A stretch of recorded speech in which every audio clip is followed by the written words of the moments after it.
Welcome to the Legion Basic Raid Prep series by LOS Gaming. Today in our line of sight is Xavius. The Burning Legion's interest in Azeroth can be traced back to Xavius. He made first contact with Sargeras and vowed to see the Legion rule. With each failure, Sargeras tortured and twisted Xavius. He is now unrecognizable as the Highborn he once was. Let's end the nightmare and destroy this servant of the Legion for good. Xavius is a 3-phase encounter. Throughout the fight, you will gain Nightmare Corruption. At 33, Dread Abominations will materialize, so be sure to stay out of their smash. At 66, Explosive Swirls will appear, so just avoid them. Only you can see these abilities, so don't worry about other players. When you reach 100 Corruption, you will gain a damage and healing buff, but after 20 seconds, you will be mind controlled and will need to be killed by your raid. Ysera is flying around to help handle Nightmare Corruption. When Xavius hits 95% health, she will put half the raid into the Dream. At 60%, the other half will become the Dreamers. When you exit the Dream, all of your corruption stacks will be removed, so only players within the Dream should handle the corruption building abilities. During Phase 1, have your range spread out and have a spot set up for the tanks to drop off Darkening Soul. It's a stacking dot which will explode when dispelled. Whoever dispels it will gain 25 corruption, so be sure to only have the Dream Healers dispel the debuff. Tanks will use this drop-off point throughout the encounter. 2 players will be targeted with Nightmare Blades. After a few seconds, some blades will cut across the room between the 2 targets. Set up a line for players targeted to run to, so the blades don't slice through your raid. Xavius will summon a large ad that has a conal attack, so have the Dream Tank face it away from the raid. Kill it quickly so players don't gain too much corruption from its Nova.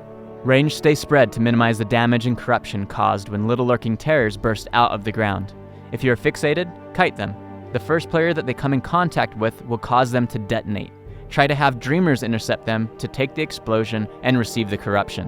When Phase 2 begins, collapse to the center of the room and stack up. Inconceivable horrors will spawn in all directions. You need to kill them before they reach Xavius.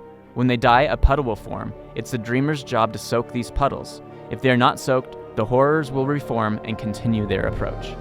Nightmare Bonds will tether 2 players together, but with everyone stacked up, these should break instantly. If a Dreamer out soaking a puddle gets tethered, just be sure to meet up with your partner quickly. Tanks will still be getting the debuff, but it's now called Blackening Soul. You'll still drop it off in the same place and have a Dream Healer dispel it. The difference is once dispelled, the tank will gain a debuff called Blackened and drop a puddle, which a Dreamer should soak. Blackened will cause them to take 150% more damage. Taunt when Blackened falls off, so the other tank can go get dispelled. Phase 3 is just Bloodlust and Burn while staying stacked up. Nightmare Blades are back, but if targeted, just move slightly behind the group. Ignore all the tentacles and just burn the boss. Tanks keep your taunt rotation going and drop off the debuff in the right spot. Burn the big ad quickly in Phase 1. Don't let any horrors reach Xavius in Phase 2. Make sure the Dreamers are the ones eating the corruption, and you will free the Emerald Dream from its nightmare. This has been Tovo and Tadva with 2-minute tips by Line of Sight Gaming. We've appreciated the support from this awesome community. The likes, shares, comments, and donations have all meant a great deal. We are looking forward to creating even more content moving forward. With a couple of clicks, you can help us dedicate more of our time to the creation process. Thanks again for letting us play a small part in your raiding experience.